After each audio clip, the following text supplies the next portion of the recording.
Assalamualaikum warahmatullahi wabarakatuh. Halo healthy people dan Civitas Hospitalia, kembali lagi di Rehat, Ruang Sehat bersama saya Dita Mariana Putri.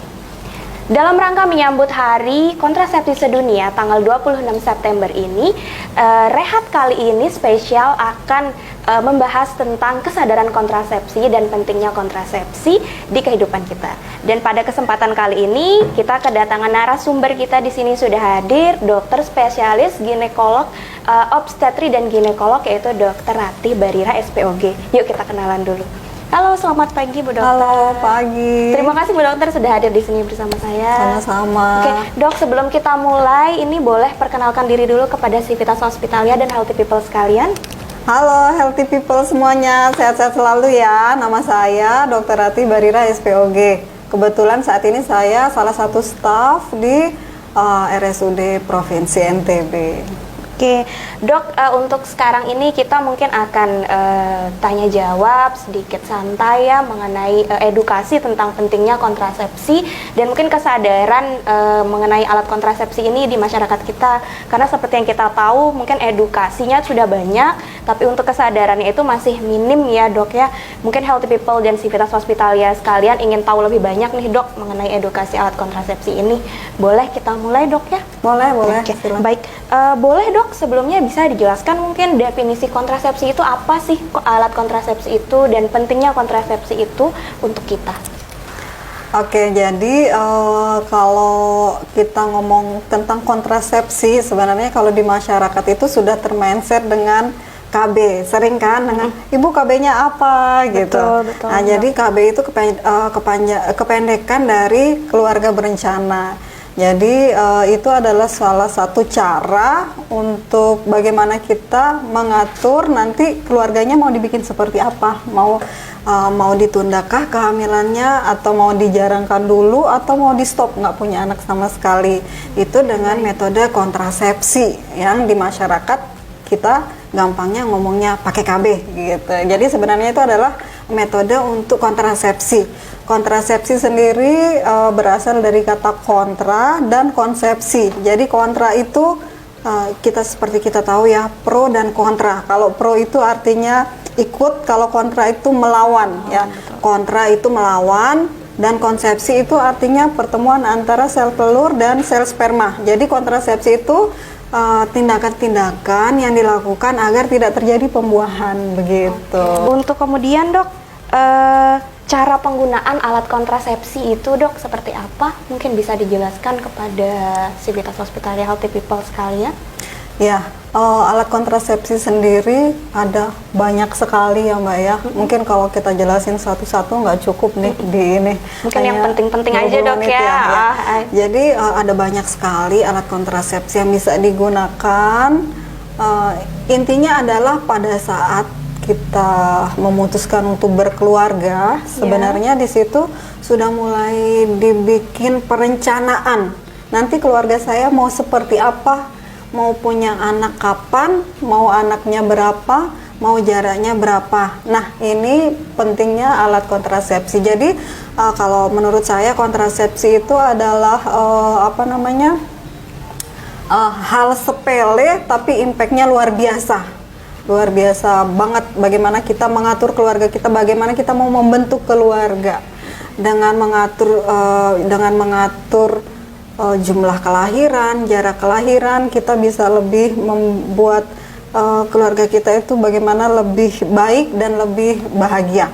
Nah, untuk alatnya sendiri ada banyak sekali alat-alat yang bisa dipilih. Biasanya disesuaikan dengan kondisi ibu itu sendiri dan tujuan dari pemakaian alat kontrasepsi. Misal pengantin baru yang belum siap untuk punya anak, mungkin dia ingin menunda dulu, bisa kita pakai disarankan KB atau kontrasepsi jangka pendek, misalnya dengan pantang berkala atau dengan kondom, dengan pil mungkin ya. Kemudian kalau misalnya keluarga tersebut ingin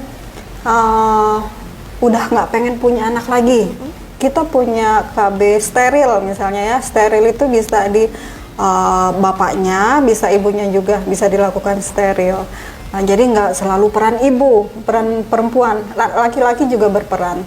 Uh, jadi balik lagi, kalau jangka panjang tidak mau punya anak lagi bisa steril, baik itu laki-laki atau perempuan, atau bisa dilakukan pemasangan spiral, alat yang dipasangkan ke dalam rahim ibu, atau bisa juga kita menggunakan implan namanya Mbak. Nanti boleh saya kita punya. tunjukin mungkin dok ya alatnya. Boleh. Ya, jadi ini hanya sedikit saja ya dari metode alat-alat kontrasepsi yang kita punya. Hanya sebagai ini aja mungkin ya Mbak ya, perkenalan. Betul, biar secara garis besar ya secara aja garis nih, besar dok. ini belum betul. semuanya ini. Nah, jadi di sini beberapa alat kontrasepsi nih, kebetulan alat peraga dari BKKBN kita punya. Ini adalah alat ber-KB untuk laki-laki, kondom, biasanya dipakai untuk jangka pendek ini. Kemudian pil harus diminum setiap hari nih Mbak, nggak boleh lupa, harus rajin ya. Jadi kalau pelupa nggak usah pakai pil, pakai yang lain, nanti takutnya lupa-lupa malah hamil. Kemudian ini obat suntik KB, dia ada yang 1 bulan dan ada yang 3 bulan. Ini yang jangka panjang. Tadi yang saya bilang spiral, ini yang dimasukkan, dipakaikan ke dalam rahim. Kemudian yang ini implan namanya, susu KB ya. Kalau zaman dulu dia masih jumlahnya 6, kemudian 2, sekarang yang terbaru hanya 1. Jadi simpel banget masangnya. Oke. Gitu. Dok, kalau bedanya yang 1 bulan dan 3 bulan ini apa dok? Ya. Kalau yang suntikan ada 2 macam ya, 1 bulan dan 3 bulan. Beda dari tentunya lama pemberian kembali. Kalau yang 1 bulan disuntikan setiap 1 bulan, kalau yang 3 bulan disuntikan setiap 3 bulan. Kandungannya juga berbeda. Yang 1 bulan ini adalah kombinasi obatnya estrogen dan progesteron.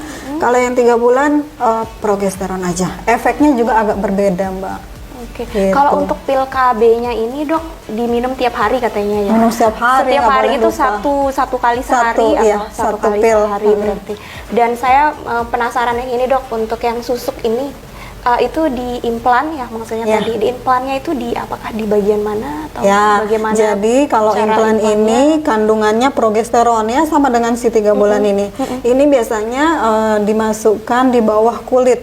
Kita pakainya di bawah kulit lengan, di lengan yang tidak dominan. Jadi kalau ibunya dominan tangan kanan, kita pakaikannya di bawah lengan kiri. Kalau dia kidal, kita pakainya ya di bawah lengan Oh, berarti kanan. di tangan bawah yang kulit. tidak dominan ya, Iya, dok ya. di bawah kulit. Oke, baik. Dok, terus gini dok, untuk pemilihan alat kontrasepsi yang tepat itu seperti apa sih? Mungkin untuk menghindari efek samping dan sebagainya. Ya, jadi untuk pemilihan alat kontrasepsi ini kita sudah punya panduannya. Mestinya di setiap nakes yang melayani pemasangan alat kontrasepsi, mereka punya alatnya untuk mengedukasi dan membantu memilihkan ibu mau menggunakan KB apa sesuai dengan kondisi ibu itu masing-masing. Jadi kan kita masing-masing kondisinya berbeda Mbak ya. Betul. Mungkin dari segi usia, kesehatan, adakah penyakit-penyakit yang lain ya.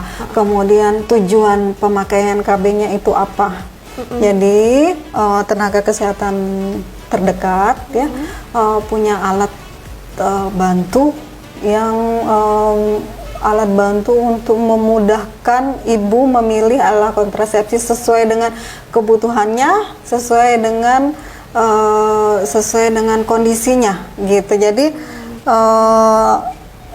biar lebih nyaman dan menghindari putus pemakaian gitu. Maksudnya putus pemakaiannya gini. Jadi begini. Jadi masing-masing alat kontrasepsi itu, masing-masing alat itu pasti ada kerugian dan pasti ada keuntungannya. Betul. Gitu. Tinggal kita lebih nyaman dengan keuntungan dan kerugian yang mana. Gitu. Itu harus dijelaskan di awal, Mbak. Oke. Misal begini. Pakai KB suntik yang 3 bulan nih. Dari awal ibunya udah harus dijelaskan yang 3 bulan itu, suntik 3 bulan itu efeknya apa aja. Supaya dia nggak kaget. Karena suntikan yang 3 bulan itu biasanya di awal-awal dia akan bikin perdarahan yang tidak teratur. Nah, kalau ibunya tidak dijelaskan sebelumnya, maka dia akan kaget, tidak bisa menerima itu dan tidak mau lagi pakai KB itu. Tapi kalau ibunya dari awal sudah dijelaskan, berarti lebih ke edukasi ya aja, mentalnya Dok, ya? lebih siap. Oh iya, ini memang efek samping. Kemarin Bu dokter atau Bu bidannya sudah menjelaskan seperti itu, dia lebih bisa menerima dan jadi nggak putus di tengah jalan gitu. Baik, Dok. Terus, Dok, kalau misalkan saya banyak dengar mitosnya gitu, Dok, ya, kalau misalkan minum pil KB atau misalkan untuk suntik KB itu katanya bisa buat badan gemuk, terus untuk menstruasinya juga kurang lancar, terus juga katanya ada bisa menyebabkan kanker. Itu kayak gimana itu, Dok, tanggapannya, mungkin bisa diluruskan? Ya. Jadi ini namanya efek samping alat kontrasepsi ya. Efek samping ini bisa terjadi dan bisa juga tidak terjadi. Itulah tadi pentingnya di awal dilakukan konseling dan pemilihan yang baik gitu.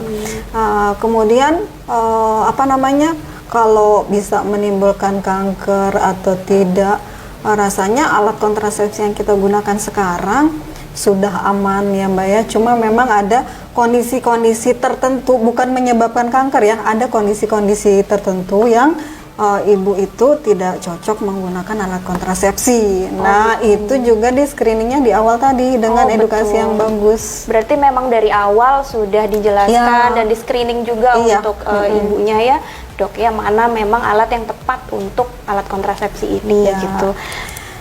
Jadi saya mau meng-highlight sedikit ya Mbak ya,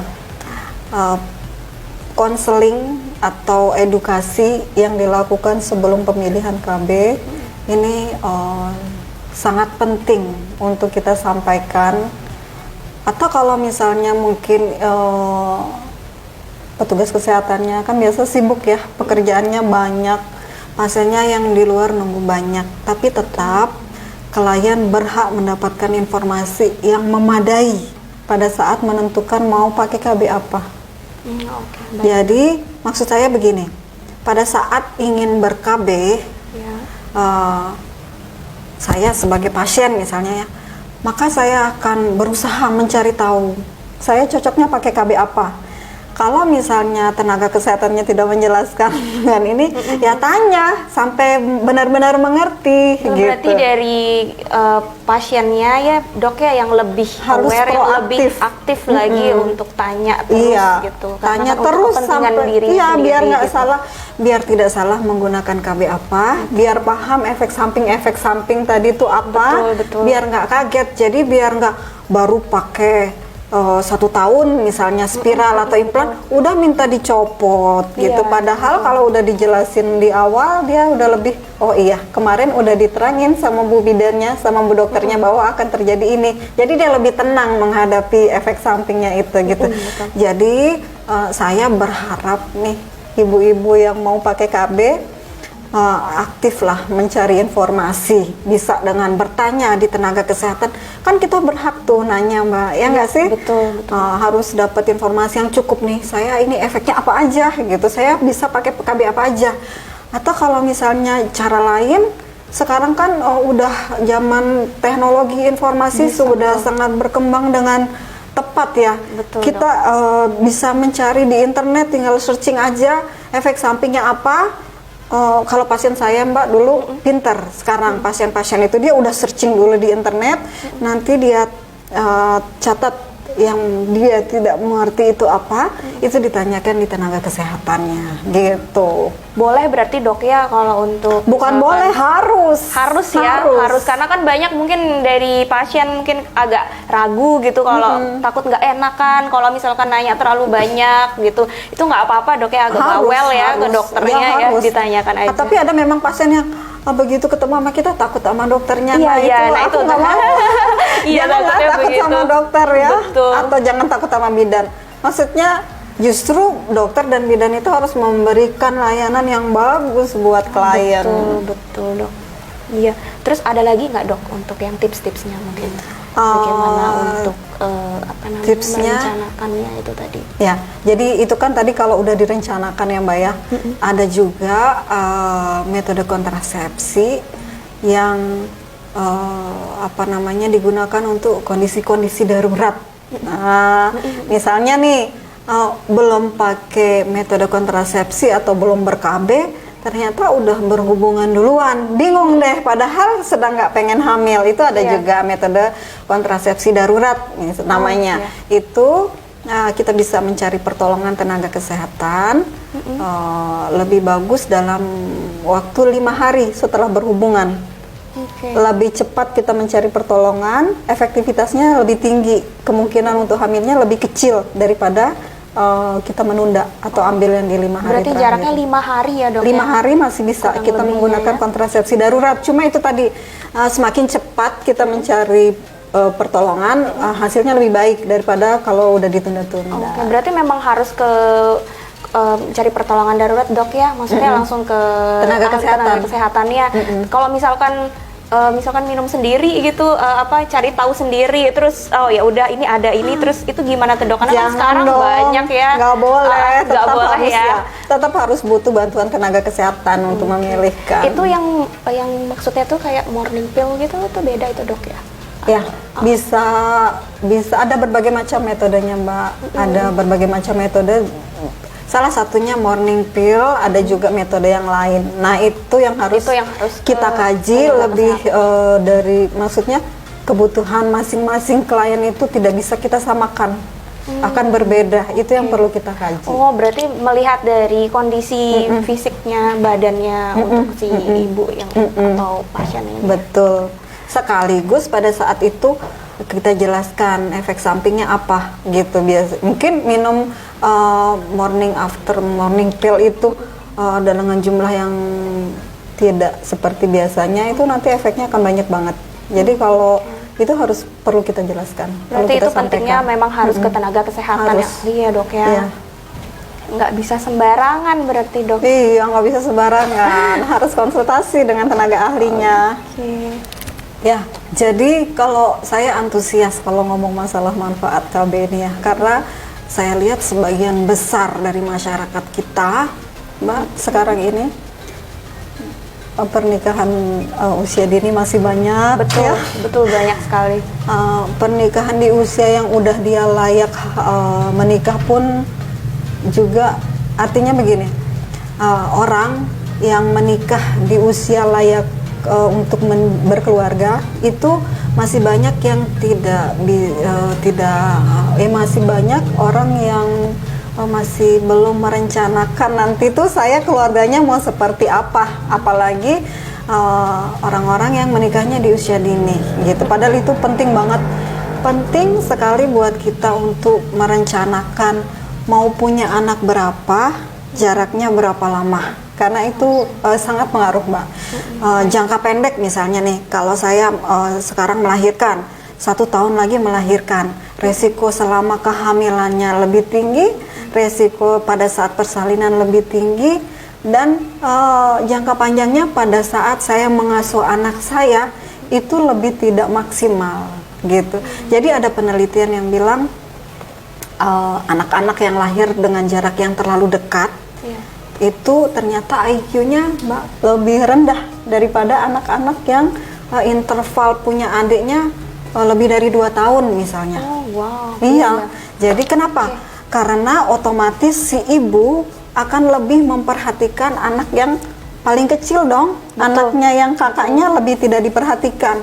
Padahal anak itu di setiap tahapan usia perkembangannya butuh stimulasi yang khusus dan butuh selalu untuk dirangsang supaya otaknya berkembang dengan optimal gitu. Jadi kalau kita nggak perhatian, nggak dikasih rangsangan, nggak dikasih stimulasi, cuma kita perhatikan anak yang paling kecil aja, dia tidak bisa, otaknya tidak bisa berkembang dengan maksimal. Karena 1000 hari pertama kehidupan penting banget untuk membentuk generasi yang excellent gitu. Berarti manfaatnya ini luar biasa, penting sekali ya untuk merencanakan bagaimana kehidupan kedepannya keluarga, untuk juga membentuk bagaimana anak itu supaya jadi lebih maksimal lagi untuk dari segi IQ-nya dok ya, dari untuk mungkin kecerdasan emosional, kecerdasan intelektualnya juga kayak gitu.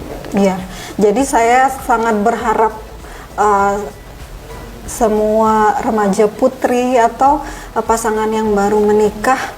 Saya pengen sekali mereka menyadari hal ini. Jadi menyadari pentingnya bagaimana kita merencanakan keluarga, pentingnya bagaimana kita menghasilkan generasi muda yang excellent gitu ya, tentunya dengan perlakuan yang istimewa juga, karena kita kan punya anak itu sesuatu yang luar biasa ya Mbak ya. Betul. Kita menghasilkan generasi muda loh, kita nggak mau generasi muda kita yang menambah justru beban bagi orang lain. Kita mau generasi muda kita yang unggul, bisa diandalkan. Caranya ya dari awal, dari kita menikah, bagaimana kita mengatur makanan selama hamil, bagaimana kita menstimulasi perkembangan otaknya, bagaimana kita mengatur jarak kelahiran supaya jangan terlalu dekat, itu penting banget. Jadi KB ini sesuatu yang kalau anak muda sekarang bilang sesuatu yang receh, tapi impactnya luar biasa banget. Oke, untuk impact masa depannya berarti Dok ya. Oke, Healthy People dan Civitas Hospitalia sudah dengarkan tadi untuk edukasinya seru banget ya, dan mungkin masih banyak banget yang perlu diketahui lagi, info lebih lanjut lagi tentang kesadaran KB dan pentingnya alat kontrasepsi ini bisa berkunjung langsung ke Rumah Sakit Umum Daerah Provinsi NTB, ke Poli Obstetri dan Ginekologi Poli Kandungannya. Dan untuk medical emergency, jika butuh layanan evakuasi medis di rumah, bisa langsung menghubungi tim PCC kami di 0800 11 11 119. Oke, Healthy People, untuk rehat kali ini cukup sampai di sini dulu. Wassalamualaikum warahmatullahi wabarakatuh. Sampai jumpa di lain waktu. Bye bye.